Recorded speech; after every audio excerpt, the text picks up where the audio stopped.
G'day everybody. Welcome to another episode of What I Learned in Business That Didn't Kill Me. My special guest today is a retailer, an investor, and a one-time lawyer with Freehills, although that was a long time ago. Tom Krulis was the driving force behind the success of vacuum cleaner retailer Godfreys in its heyday twice.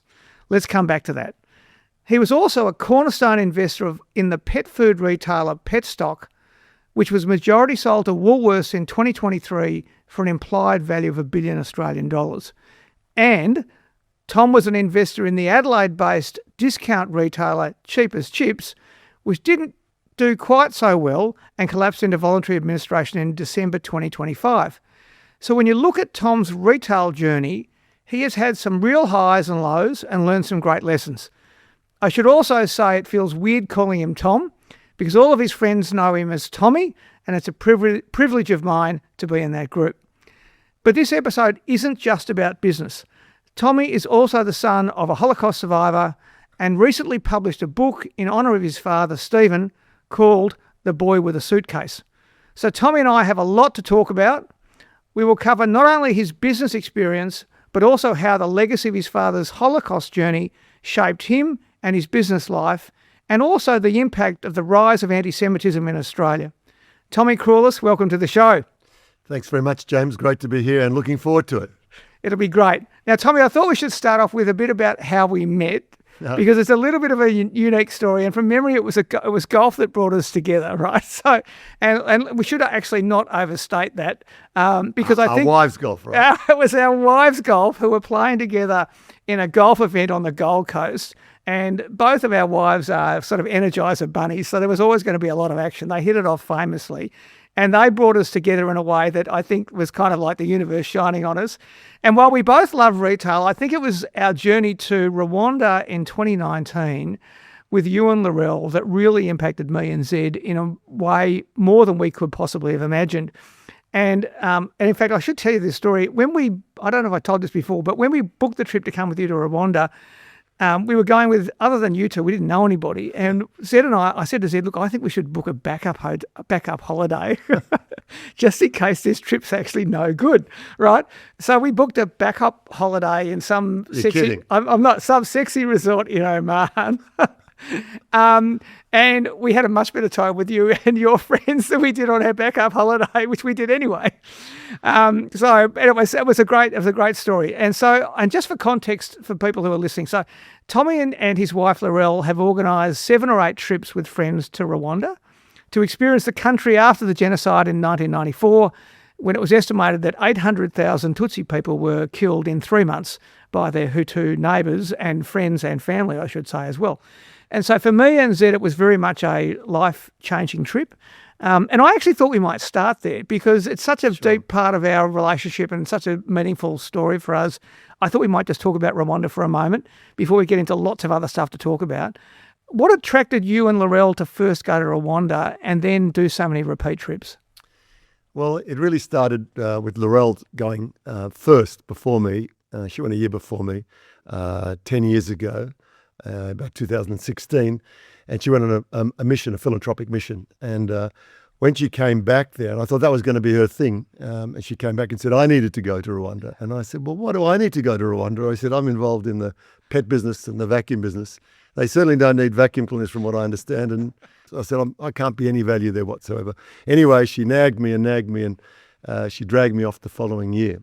And when I went there, it just blew me away. I was lucky enough to meet the president, Paul Kagame, and we connected straight away.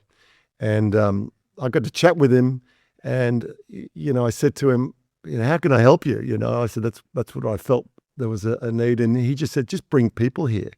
And my first discussion, I said, well, how many people do you want me to bring? He said, well, how many can you bring? And I said, maybe 20 or so. He said, instead of saying that's not enough, he said, that'd be fantastic. And the following year, I brought 70 people on the first big trip there. And I think I've been bringing, and he was super impressed with that. And he kept seeing our groups, and I just kept coming year after year and kept bringing people. That was the beginning of it all. That's incredible. And I think people who haven't been to Rwanda may not appreciate, Rwanda is part of the food bowl of Africa. And it's in many respects, it's a turnaround story because of where the country was, in 1994 and where it is today is like incredibly different and an incredible improvement on the quality of life for the people there. Can you just tell us about your reflections on Rwanda's journey and how you think about the key drivers for where it is now and how it's established itself as a country in Africa? Yeah, well, I mean, the thing that people need to understand is that before the genocide, before 1994, it was the poorest country in the world, on the planet, right?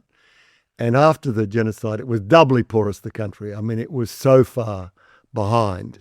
It was hopeless, right? It was really a basket case. And that's what's incredible about the journey, that's where that was the hand that was dealt originally to Paul Kagame's predecessor, but in the end, that was the hand that he had to take on. And I always think about the president, Paul Kagame, as a business person really running a country. And I always now really realize that running a business that I've had an opportunity of doing, and a lot of your listeners have been involved running business, is the same as running a country in many ways, right? And he just applied really, really good principles of stewardship, I think, and that's why the country ended up being successful. And as we know, James, business is all about people, right? You start with the people, and I can talk a lot about Rwanda, so it's really about the specifics. But you've got to understand that the incredible thing about the country is that it's landlocked, right? It has no port, it has no natural resources, and had primitive agricultural as its only industry, And so that was what you were dealt with to start with. Incredibly difficult situation. So, yeah. Super impressive what he's done. No, incredible. And look, it's obviously a blatant plug for people. If you've never been to Rwanda or if you're going to Africa, please go to Rwanda. It's well worth it. So let's just maybe jump forward a little bit because I want to now talk about some of the other stuff that we mentioned at the intro. But I do want to say one thing about just to add to that point that, innovation, the only thing that the president had to work on was human capital. That's all there was. So he had to be innovative because there was no choice, right? He only could rely on human capital. And I think what he also did, which should be worth mentioning, is how did he solve the problem after the genocide? I want to mention because I'm very interested in the genocide there and how it relates to the Holocaust and my own life history, is that he put the women in charge to create the peace. And he set up Kachacha courts on the lawn. He dispensed a different type of justice. He took away all the formality of trying to work out what to do. And then he got reconciliation happening between Hutus and Tutsis, and he set up these reconciliation villages. And that had nothing to do with business. That just had to do with psychology as to what were you going to do with this broken, busted ass of a country, right? And he's done that with women still. The women, most of his MPs are women. He's added that soft touch, and that also should be mentioned about how he got through it, not just through adding business principles, but adding social and psychological principles to get through it. So I just want to add that as well. No, wonderful. No, great input. Okay, so let's jump forward because we could do a whole podcast just on Rwanda, and we're going to move to a couple of other subjects as well. I want to talk about the book you just launched called The Boy with a Suitcase. I got a copy of it here. I love it. That's good. It's a great shot there, Tommy. And because I think that story really frames my reflection. It reframes a lot of who you are, obviously who your family is and what you've done in business. I was lucky enough to be at your book launch, and it really did move me. And I think that I have many friends who are children of Holocaust survivors. And I think reading your dad's book was the first time the Holocaust became personal for me. And the book contains a chapter from you, and you talk about your dad's belief in education and hard work as the key drivers to success. And he counselled you to stay humble in your success and most importantly, live life with love in your heart. But I just want to just pause there. Can you just tell us about the story of your dad, Steven, and how the book came about? Because that's of itself is a remarkable story. Well, I'll start by a little humble comment because I've got a little funny story. I used to have a saying that if you don't blow your own trumpet, there'll be no music. Right. And since Donald Trump's gone into power, that trumpet expression's even got taken on more context. But, I did used to say that half jokingly, and I thought, after I had a little bit of business success that I'd write a business book. I thought, like everyone else. I thought that'd be a good thing to do.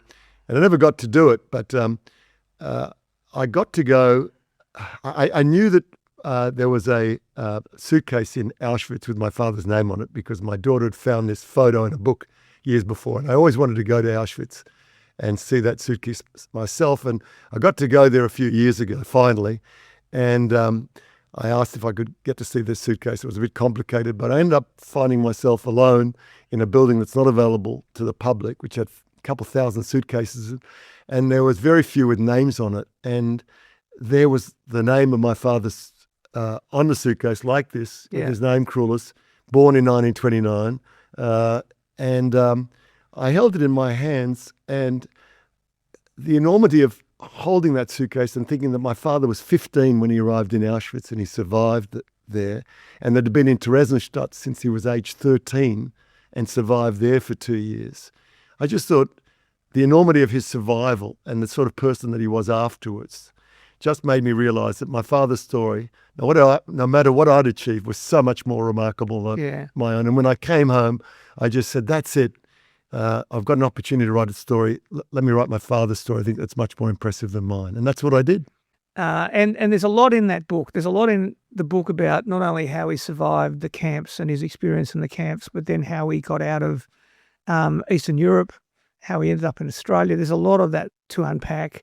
And then how he came to Australia and got into business and became somebody who, I don't want to put this the wrong way, you couldn't not be damaged by that experience. But when you read the book and you hear about him and the way he conducted himself, it was like the opposite of what I would expect someone who'd been through such significant trauma to actually be like.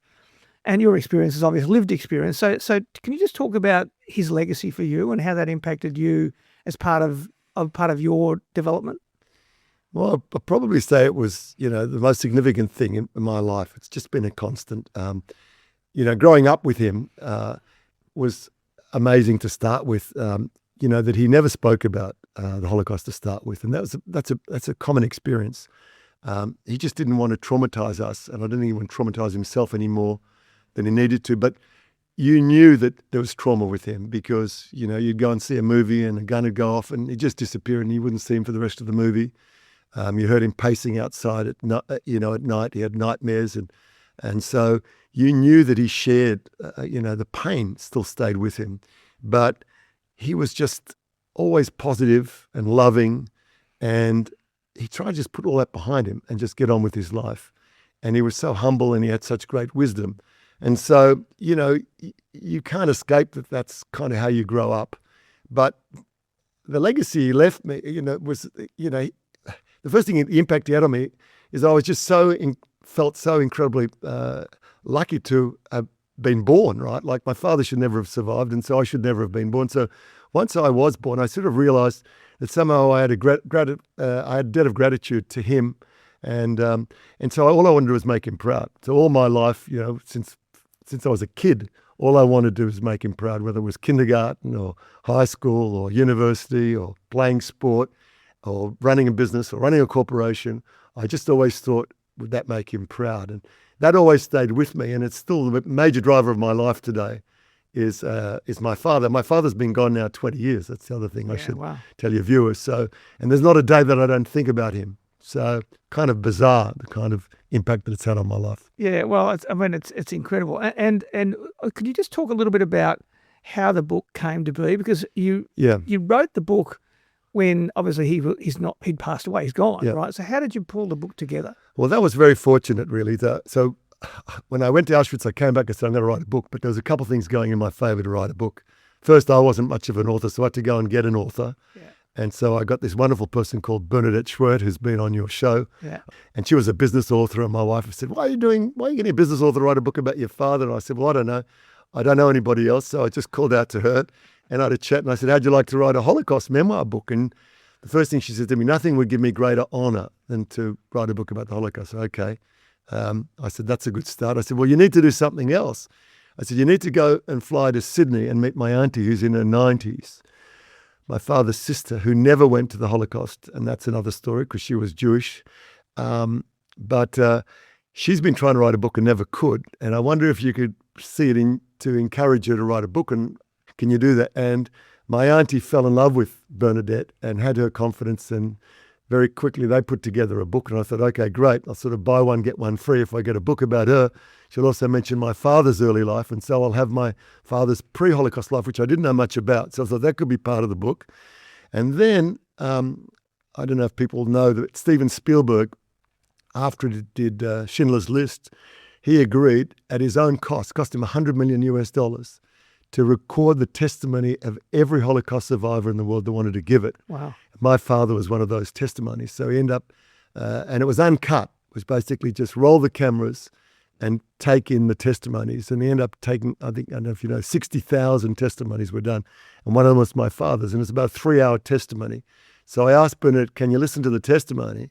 And then you'll really understand my father's Holocaust experience. And then I'll tell you the rest of his life, what I know about it, because I can do that. And I said, look, let's take all these elements and see if we can put a book together. Let's see how that'd go. And so that's how the book came into being. Wonderful. And if people want a copy of the memoir, Tommy?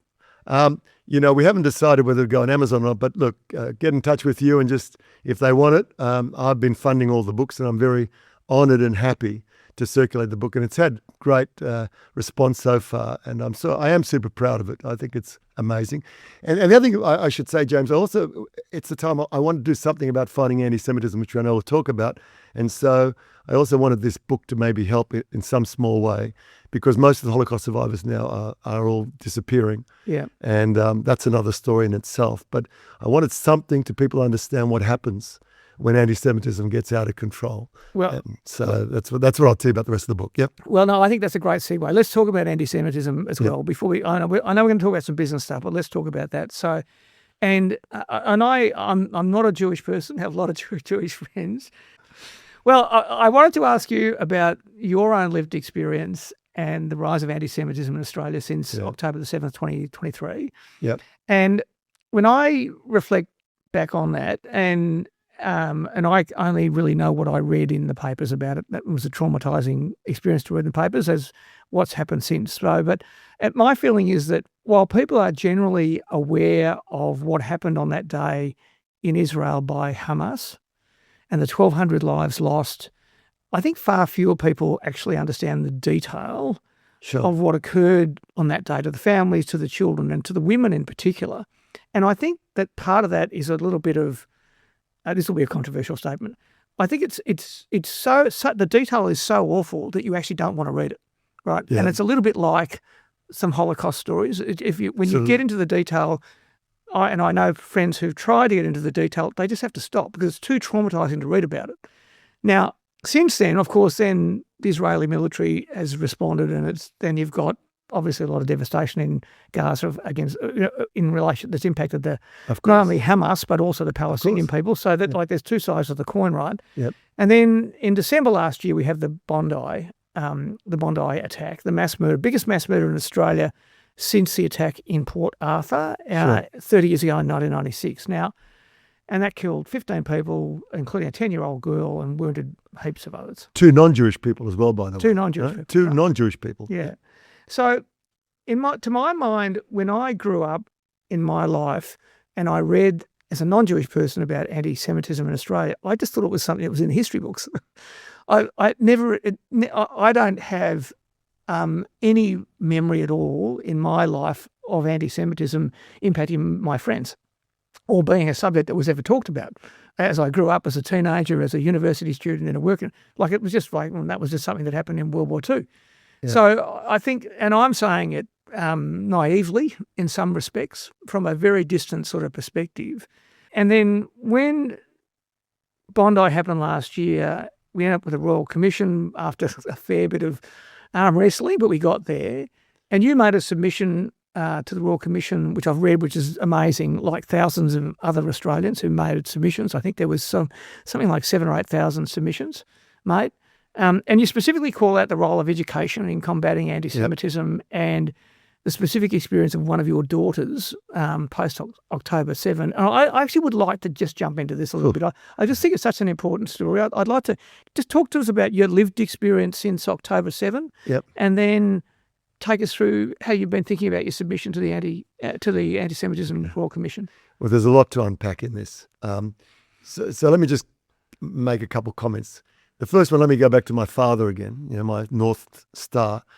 30 years ago, right, a long time ago, he once said to me something which just absolutely shocked me. He said, Tommy, he said, we've lived in the golden era of Jewish prosperity in this country, Australia, but don't always think it's going to remain that way.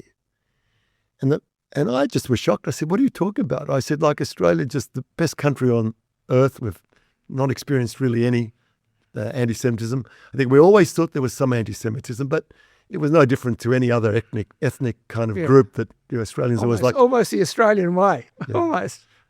Exactly, taking the piss out of whatever your culture. Whatever. We're going to take the piss out. So, and I got to go to a non-Jewish school, non-Jewish primary school, and, I'd never felt it myself. So I didn't understand what he was talking about, but how prescient he was to think that things might change one day. So that's the first thing I'd say.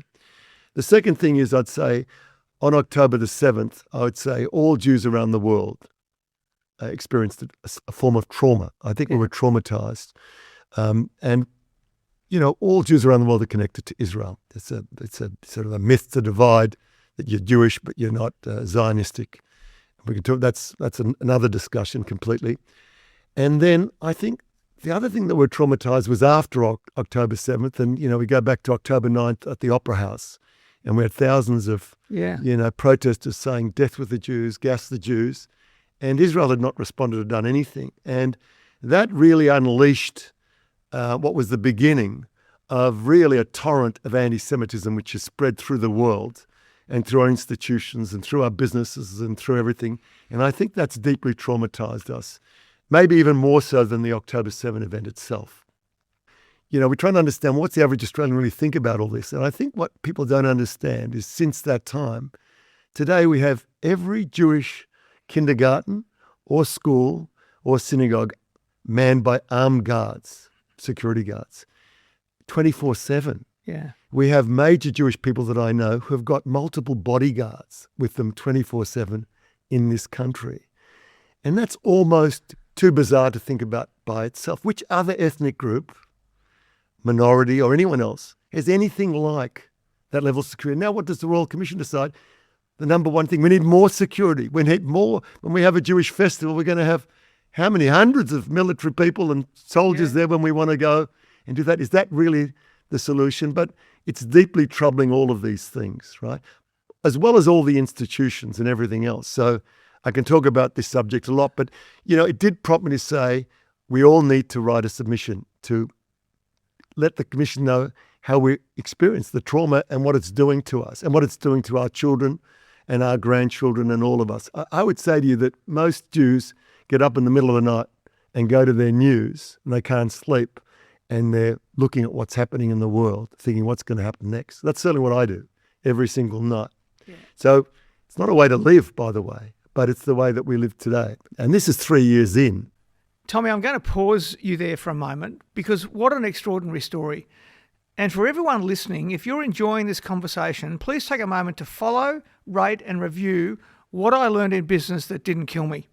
This podcast is all about unpacking the real stories behind business success, failure, resilience, reinvention, and the lessons that only come when things don't go to plan.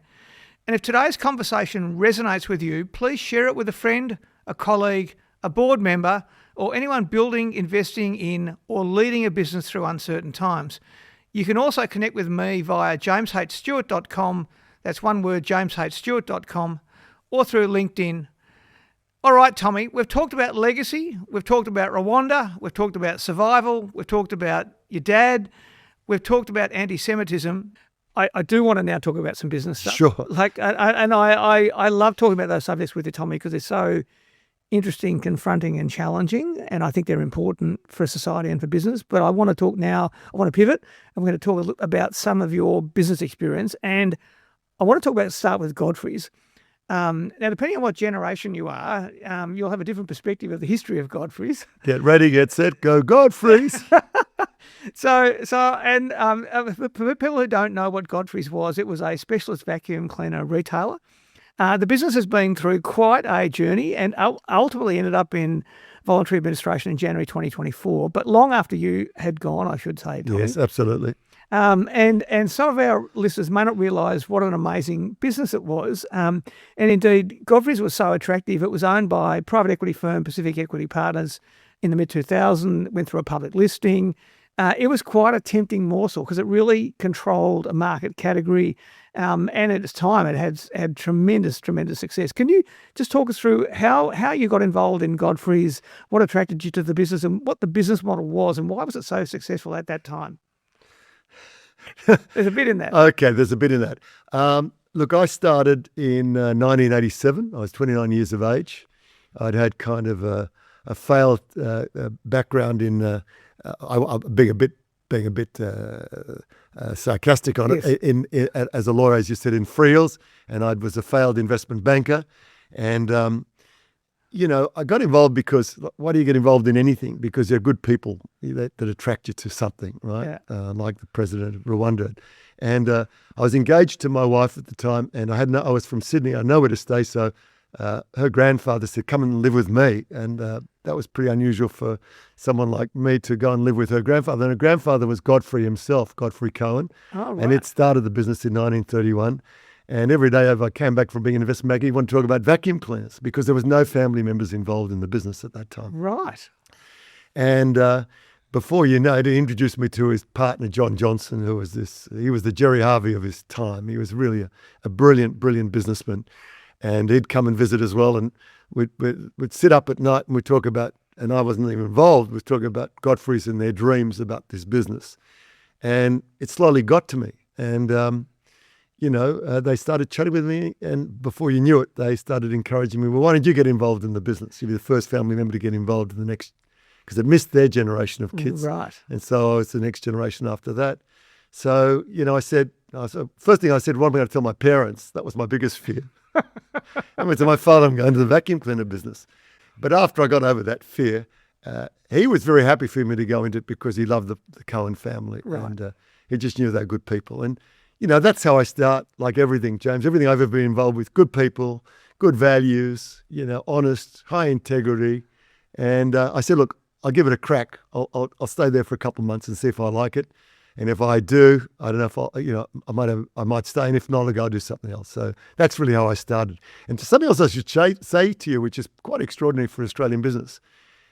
It wasn't just an interesting model in Australia. There was nothing like it in the world.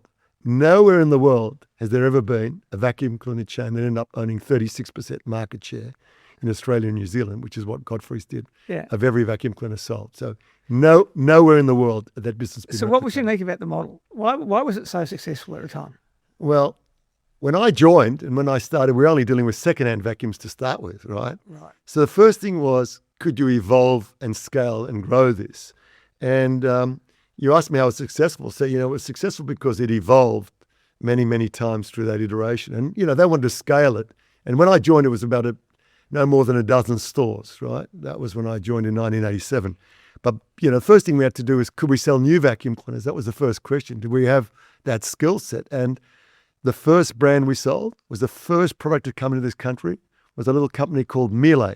Yes. And there was no products in there. And we got the opportunity to sell the very first product, which was a avocado green model 232i. I remember it because I was one of the first people to have it.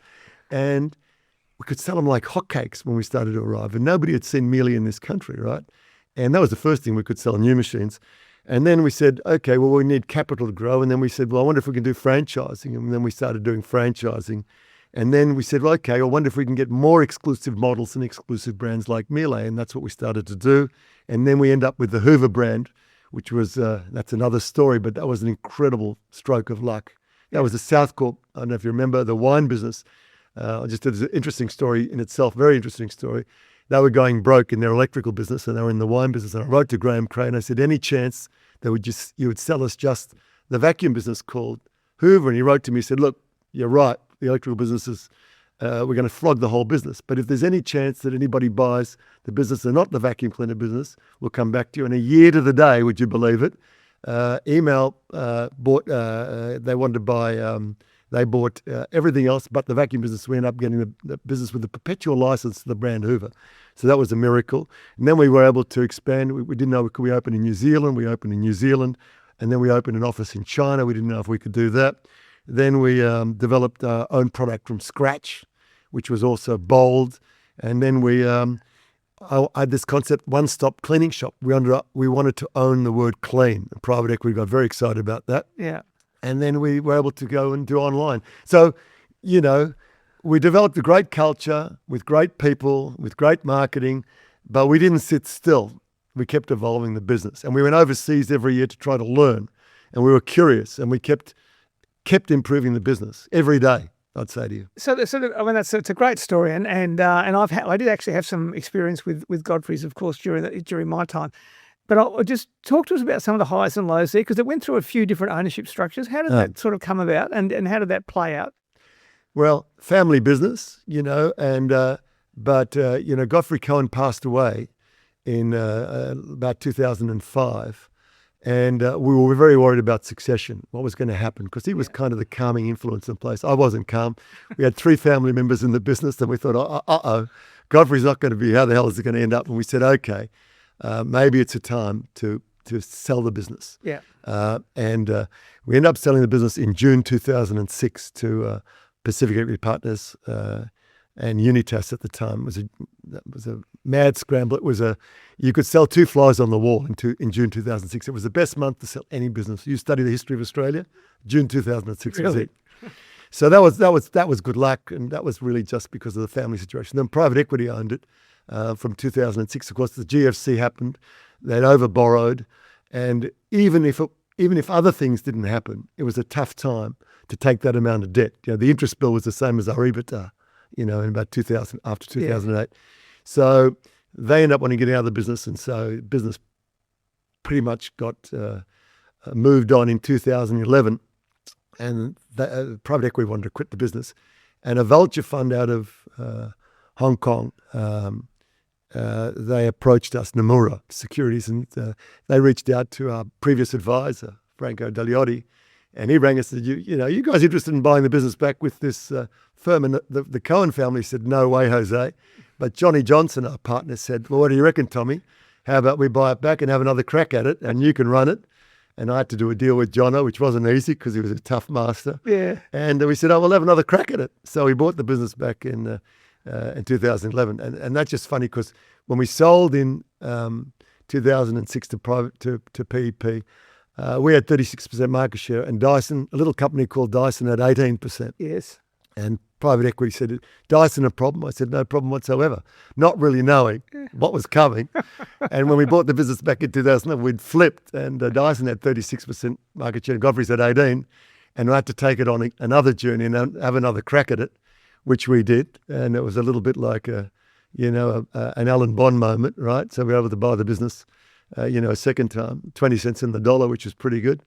And then we had to find an exit. So in 2015, we floated the business, and that was bloody hard because everyone, when I was going on doing the roadshow, we were underwritten by Commonwealth Bank and Credit Suisse. They said, not you again.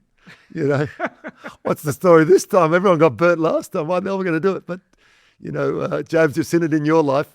Greed always prevails, and they always think there's money in it. So we had another crack at it, right?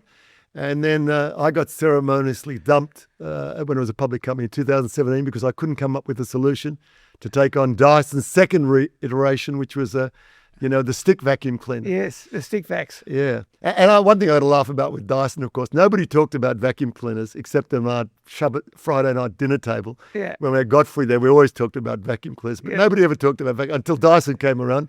And then it was the conversation in every dinner party. Every housewife wanted to talk about Dyson. And so Dyson became flavour of the month. But I was the person that had to tackle Dyson, right? And Dyson didn't want to have anything to do with us, which is another story because he took on a war with Hoover, and we owned the Hoover business. And Hoover and Dyson have always been oil and water, right? So I can talk a lot about that too. Okay. So but anyway, that was all the iterations. So I got very successfully fired in 2017. And just the last story, of course, John Johnson got to buy the business back at his deathbed, like in 2019. Yes. Or 2018. I think that's right. And he was 100 years of age. Yeah. And he bought it back, and Yeah, unfortunately, I didn't get involved in the last time, but it didn't make it. So not many people have bought the same business back, even Kerry Packer, a third time. But the Godfreys business was bought back a third time. Well, no, incredible. But I think there's a few interesting stories in that. But I think the thing that makes me reflect on that the Godfrey story is how important it is to keep reinventing a core product and core brand proposition because the market changes around you.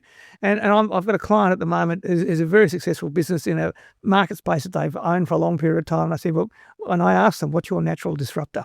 What's coming at you that you can't see? And that's that ability to think about that. And you've been lucky because you had two dips in the well, but that whole reinvention piece and that repositioning piece is so important. It can't be any more important in retail. You've got to break your model regularly if you're a retail business or any business because you are going to be disrupted.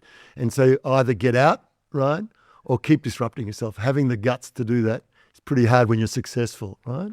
Good is the enemy to great, right? And when you're doing well, you don't feel like breaking what you have. But I think these days, and I think all days, you didn't have a choice. No, fantastic, absolutely. Well, let's jump into Petstock. Sure.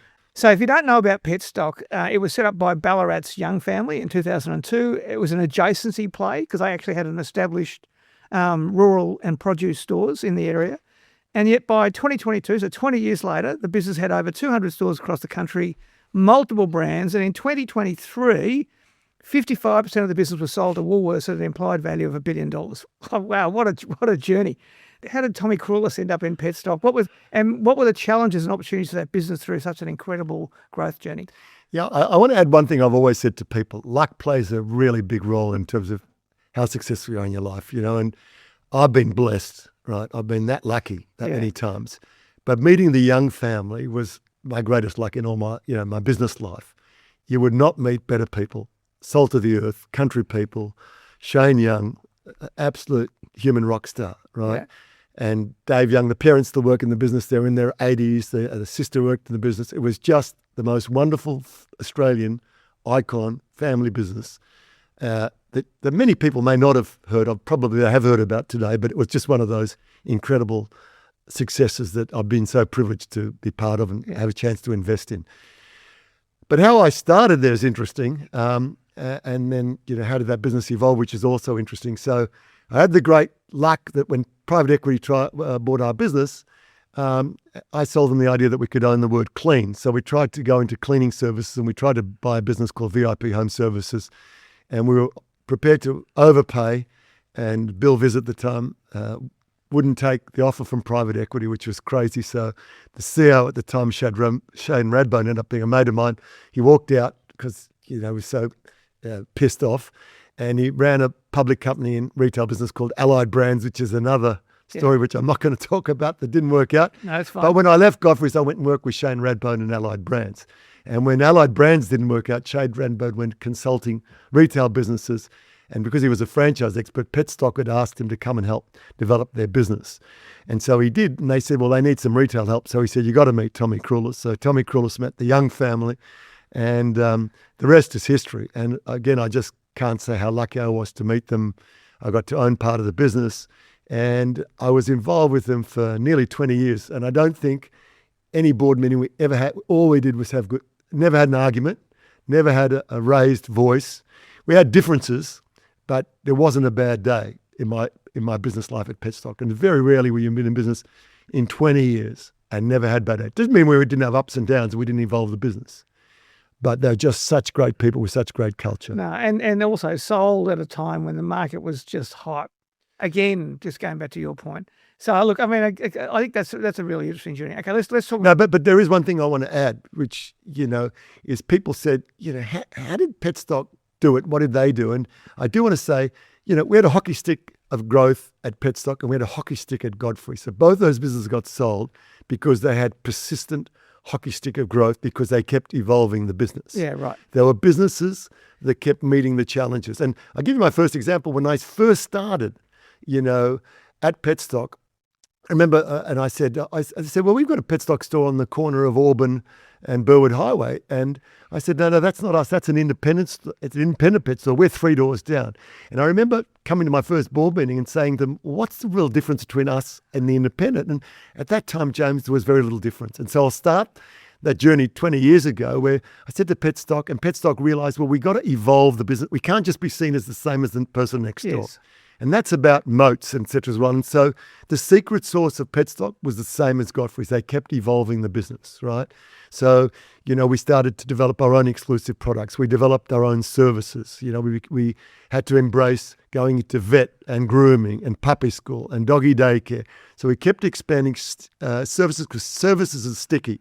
And that's one thing I'll say to all your retail businesses out there. Your greatest moat in retail is to have product and services because it just makes it so much stickier. It's not just about product and price. If you're in a retail business, we're going to talk about cheapest chips next, is product and price. You're a much stickier business. And so Petstock evolved with us. And then we ended in New Zealand, then we were good in online, and then we've improved the services.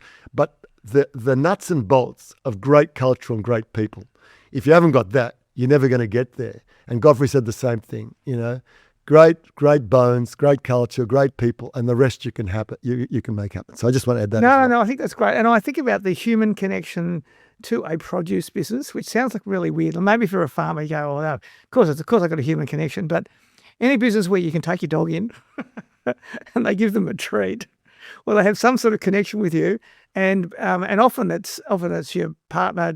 In my case, it's my wife who does all that sort of stuff, and our dog. It's the most exciting place that you could ever possibly go is to a pet shop. I mean, we're walking down the street and the dog wants to go in. I'm going in. So amazing. And by the way, if the dog pisses or poos in the place, they happily there's no problem at all. And by the way, that's the secret sauce also because we talked a lot about sales culture. Is that they have thousands of people that love animals selling in their stores. And you can't beat the love that comes from Petstock. You have a loved experience. They can talk forever. And they know the names of the dogs and the birthdays and the history. You just go and check that out. That's hard to replicate. That's a pretty powerful moat. That emotional connection. And the humanization of pets is also the great thing that's happened in the industry. I mean, it's great. You talk about retail businesses. It's great when you have tailwinds, right? And the pet industry has had global tailwinds, right? And Petstock, and Godfrey says as well, because Dyson changed the nature of vacuum cleaners. It became much more expensive afterwards. So we had great tailwinds in both retail businesses. That helps a lot. Yeah. No, I love the comments of evolving and reinventing your businesses, and the human connection is wonderful. Let's talk about the last one, cheapest chips. Now, we've got to be a bit delicate with this one because this is a bit fresh. Yeah. All right, so let's just think about this. So context, cheapest chips was a 47-store discount retail business based in South Australia that was operating in a super competitive market up against Reject Shop, Kmart, Big W, and maybe most significantly the Chinese players, the D2C online retailer Temu. Can you talk to us about, and in a way that you're comfortable, talk to us about the journey of cheapest chips, what the original investment thesis was, sure, and why it's ended up where it's at, if you can, to the extent you can. Sure. Again, a fair bit to unpack here, but let's say, look, the business was bought 10 years ago, right, by Alcyon. I encouraged them to buy it. Shane Radbone was the CEO, the same guy that I've been involved with. He was running the business for an old-time guy that had got very sick and needed to sell. So, right. And it was only based in Adelaide, and it was a fairly small business at the time. But it was a product and price business, right? And very different to Godfreys and very different to Petstock in many ways. But we saw great runway opportunity because it was run on the smell of an oily rag, like a lot of those businesses were. Yeah. Remember, all those discount variety business came up when China opened up. There was Chicken Feed in Tasmania. There was Golo in New South Wales. It was basically originally selling off the back of a truck, all things China. That's where it all started. It was just stack them up, sell them cheap, watch them fly. You've got lots of retail experience. So that was the original thesis. Now, it wasn't much further than that when we started 10 years ago. So it's pretty simple. But we thought, okay, let's roll this out in other places. Let's professionalize it. We'll add systems and stuff like that. But you couldn't beat the guy running it with the oily rag, right? But, sometimes you can overcapitalize these businesses and overthink it. These guys were pretty good at what they did, right? And that's seen at the beginning. So that was the thesis. There was a need, the vendor had to sell it. We had Shane Radbone there that we knew. He'd had retail experience. So we said, we'll have a crack at this. We bought it pretty well. And we thought we'll scale it up and get out of it. And don't forget, in turnarounds, you want to get out of them as well. And that's private equity. That you don't hold these businesses forever. And certainly we weren't going to hold that business. But a lot changed, right? You know, the good news is COVID came and that was our sugar hit because Kmart was closed, Big W was closed, Target was closed, and we were booming. And we made a ton of money during COVID. And then the truth is, James, we should have sold the business after that, right? Because that was its day in the sun. And here's the comparison to Petstock and Godfreys. We didn't evolve it enough. And we didn't have the guts to evolve it for any number of reasons.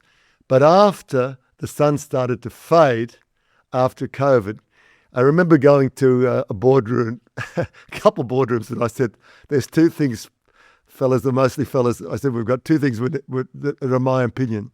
We're no longer cheap as chips. We're just chips. Because we're no longer cheap. That was a problem. And I said, look, we've added the systems. We're doing the marketing. We do everything really, really well. But there's one thing we're unable to do. And they said, what's that? I said, attract customers. We were once Kmart really started to do a good job, and once a reject shop had started to turn around, and then as you said, Amazon started, and then Shine and Temu. I mean, we were product and price. I mean, they're subsidized by the Chinese government, and they're selling products cheaper than we can buy them. I mean, what chance have we got? And we've got to drag traffic. We're not in shopping centres. You have to drag yourself to go there. And we're dearer. We can't buy for what they're selling for. Tell us what we do. So, you know, I think we had an impossible hand by the end of it. And we made the mistake to hold it too long. And then things started, you know, that's where it really started to get difficult. And it's a very, very difficult proposition today. Well, I think there's a couple of great reflections there. One is that understanding and having the awareness of where are you in the growth curve, right? And when's the market changing? And the second one that I often talk to people about is what's your exit plan? And people will say to me, well, I don't plan to exit. I said, what, you're going to work here for another 25 years? And that's a legitimate proposition, by the way. If that's your life and your fulfillment, fine. But normally that's actually when you break it all down, what people in business are trying to do is create great opportunities for customers and also create a great opportunity to enhance their own family's outcomes in life, right? And so you've got to make tactical decisions and you've got to be able to disconnect emotion, your own ego, which is really important, from a business decision, which is let's try and make the best business decision we can. James, I couldn't agree. It's one of the things I counsel, and I know you counsel lots of retail businesses. I always say there's always a time to sell. And people don't agree with me. I mean, I know there's some families that want to, the CEO wants to die at the desk. That's their mission in life. It's certainly not mine. But Godfreys, just think how lucky we were that we sold in the perfect time. Now, that was luck as well. Yeah. But and then the good news, we got to buy it back a second time and then sell it again and buy it back a third time. So that's the one thing I say to people, right? If other people stuff up your business, hold on, you got a chance to buy it a second, third time much cheaper. And look at Petstock, because we forgot to say, when Woolworths came and wanted to buy the business, I said, it's a deal that you can't say no to. When there's a deal that you can't say no to, don't say no, right? And it was the perfect opportunity, and they only sold 55% and they could stay in forever and they'd never green. It was the perfect deal. And cheapest chips was the mistake of not selling. Right? So there's 100% in my view that people should look about the business and look about succession. Not everyone is good at success. You know, like think about that. Maybe John Johnson selling the business the third time to his daughter and his accountant was like a noose around their head. No, that wasn't. It was an anchor, and they weren't invested in the business. And they were traumatized by doing it. Or you made them miserable. They probably lost $100 million, and it was a catastrophe. And that's the legacy that you want to give. No, and I also think the other thing about, and this goes a lot to family businesses as well, is don't try and squeeze the lemon too hard. If someone offers you a price for your business that is good. Even if you think, oh, well, I'm worth 25% more, often good and certainty is your best actual outcome. And leaving a bit on the table for the buyer is not a bad decision. And I have seen some family businesses who they fight amongst each other about whether they want to sell because someone says, I want to work in this business till I die. Whereas I agree with you, you are always for sale. Because what you do is you set up your family's outcome forever. So that's just like crazy. And then the second thing that happens is that then they argue about the price. Oh, are you kidding? Are you kidding? Just certainty is a wonderful asset, and particularly financial certainty. And if you can bank it, it's marvelous. It's the only time we really crystallise generational wealth. Only time. It's the only time. And I always said, always sell the blue sky. And if there isn't blue sky, you've made a mistake, And we were very lucky. I think Godfreys did have blue sky. You could argue that more. Certainly Petstock had a ton of blue sky when they sold to Woolworths. And that's still the case. So always sell the blue sky. Make sure there's blue sky. So couldn't agree more with you, James. That'd be a big message. Tommy, this has been a great conversation. We've talked about a whole range of stuff in this conversation. we went deep into some places that I think at a one level relate to business, but not directly relate to business in the way that we've just talked about it. And I've really enjoyed it. If you were to look back on your journey so far and you were to give your younger self one piece of advice, what would that be? Well, I go back to don't blow your own trumpet. I think I would have embraced technology earlier and better. I've been someone that just didn't do that enough. And I think if I was reinventing myself, I would, maybe even do a computer programming degree in engineering or something rather than commerce law. I'm not sure how valuable that is today. But there wasn't too much that I changed because we had a crack and we dreamt big and we had a go.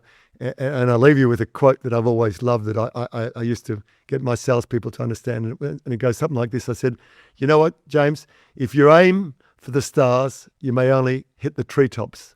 But if you aim for the treetops, you may never get off the ground. So aim high and have a crack. I love it. I love it.